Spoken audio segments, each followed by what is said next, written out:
বাংলাদেশ জাতীয়তাবাদী দল বিএনপি একমাত্র একটি দল যারা 1971 এবং 24-90 দেশের স্বাধীনতা, দেশের গণ অভ্যুত্থান, দেশের গণতন্ত্রের পুনরুদ্ধারের আন্দোলন প্রত্যেকটিকে বিএনপি একমাত্র রাজনৈতিক দল যারা ধারণ করে বা করতে পারে। সম্মানিত উপস্থিতিবৃন্দ, গণ অভ্যুত্থান ও ফ্যাসিবাদী আন্দোলনে শহীদদের অবশ্যই সার্বিক সহায়তা প্রদান আমাদের অন্যতম লক্ষ্য, যা এরই ভিতরে আমি আপনাদের সামনে উপস্থাপন করেছি। এরপরে আমি আপনাদেরকে অনুরোধ করব সাংবিধানিক সংস্কারের বিষয়টার দিকে যদি আপনারা নজর দেন। স্ক্রিনে সাংবিধানিক সংস্কার, রাষ্ট্র ব্যবস্থার, জি এখানে অনেকগুলো বিষয় আছে। আমি সবগুলো বিষয় আলোচনা করব না, সেটি দীর্ঘ আলোচনা হবে, আপনাদের বিরক্তির উদ্যোগ হতে পারে। যেহেতু আমরা মোটামুটি ডিটেইলটা ফোল্ডারের মধ্যে বাংলা এবং ইংরেজিতে দিয়ে দিয়েছি, আমি সেই জন্য অতটা সময় আপনাদের নষ্ট করতে চাই না। আমি দুই একটি বিষয় এখানে আলাপ করতে চাই। অবশ্যই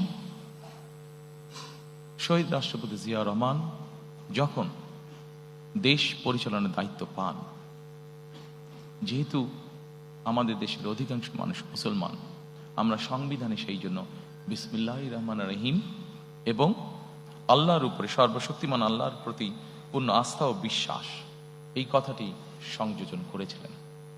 দুর্ভাগ্যবশত আমরা দেখেছি স্বৈরাচারের সময় সর্বশক্তিমান আল্লাহর প্রতি পূর্ণ আস্থা ও বিশ্বাস, এই কথাটিকে সরিয়ে দেওয়া হয়েছে।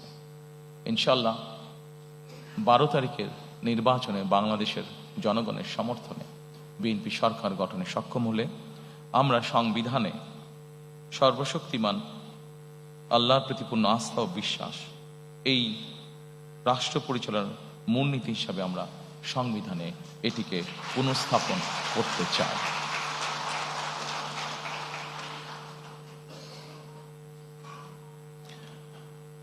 সম্মানিত উপস্থিতিবৃন্দ, আমরা যেহেতু প্রথমে আমি বলেছি যে বাংলাদেশকে যদি গণতান্ত্রিক ভিত্তির উপর প্রতিষ্ঠিত করতে হয়, তাহলে অবশ্যই আমাদেরকে যে কোনো মূল্যে গণতান্ত্রিক অর্থাৎ ভোট প্রদানের যে চর্চা, ভোটিং রাইট বা ভোট যেই বিষয়টি, এটিকে আমাদের অব্যাহত রাখতে হবে এবং অবশ্যই নিরপেক্ষ ভোট, যেই ভোটের উপরে, যেই ভোট ব্যবস্থার উপরে, যেই ভোট প্রক্রিয়ার উপরে বাংলাদেশের মানুষের আস্থা থাকবে, এইরকম ভোট। এবং বাংলাদেশের মানুষের মনে করার কারণ আছে এরকম একটি নির্বাচন, কারণ অতীতে আমরা দেখেছি 91 সাল, 96 সাল, 2001 সাল যদি আমরা বিবেচনা করি, বাংলাদেশের মানুষ দৃঢ়ভাবে বিশ্বাস করে যে একটি নিরপেক্ষ নির্বাচনের নিশ্চয়তা একমাত্র একটি অরাজনৈতিক সরকার অর্থাৎ তত্ত্বাবধায়ক সরকার বা কেয়ারটেকার সরকারই এনশিওর করতে পারে। এবং সেই জন্যই আমরা যখন আমাদের 31 দফা উপস্থাপন করেছিলাম, সেই সময় আমরা বলেছি আমরা কেয়ারটেকার সরকার আবার দেশে পুনঃপ্রতিষ্ঠিত করতে চাই। এবং পরবর্তীতে বিষয়টি অনেকেই বলেছেন, বিষয়টি বর্তমান সরকার কর্তৃক যে সংস্কার কমিশন হয়েছে সেখানেও আলোচিত হয়েছে।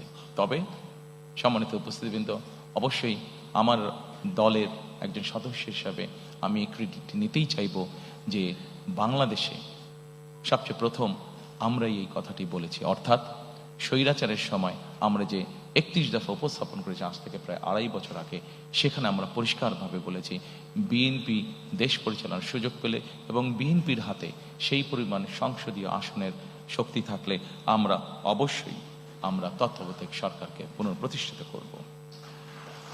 সম্মানিত উপস্থিতিবৃন্দ,